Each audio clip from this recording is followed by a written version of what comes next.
انا بحبك وعايزك تكوني شريكة حياتي. تتجوزيني؟ لا، جوازي. انا فاكراك شويه وهتمشي زيك زي اللي قبلك. اللي قبل مش علشان انت من نصيبي. انت ذنبك ايه تاخد واحده على كرسي متحرك؟ يعني هو انت اللي كان ذنبك حاجة في ده؟ وبعدين انت مش اقل من حد. والله شايفك ست البنات. لا، انا مرضلكش بكده. ولا انا هرضى اكمل عمر غير معاكي. انت بنات كتير تتمناك. وانا بتمناك انت. نفسي تفهمني انت ذنبك ايه. صدقيني هكون اسعد انسان معاكي. والله ما صدقت لايدك. انا حاسه اني بحلم. انا نايمه صح؟ لا صاحية.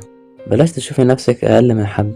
ربنا لما قسم الارزاق والمال والصحة والفرح والحزن ما ظلمش حد. كل واحد واخد حقه. اللي ناقص في حاجة زايدها في حاجة تانية. لكن مفيش حد اقل من حد. وانا هبقى ملكة الكون لو وافقت تتجوزيني. هتعمل ايه لو رفضت؟ احاول تاني. ولو رفضت تاني؟ احاول تاني وتالت ورابع. من الاخر يعيش معاكي يموت وانا بحاول اكون معاكي. انت فعلا عوض ربنا بعد صبر. يا سبب فرحتي، يا مقاسمني سكتي، بتقويني في دنيتي وانا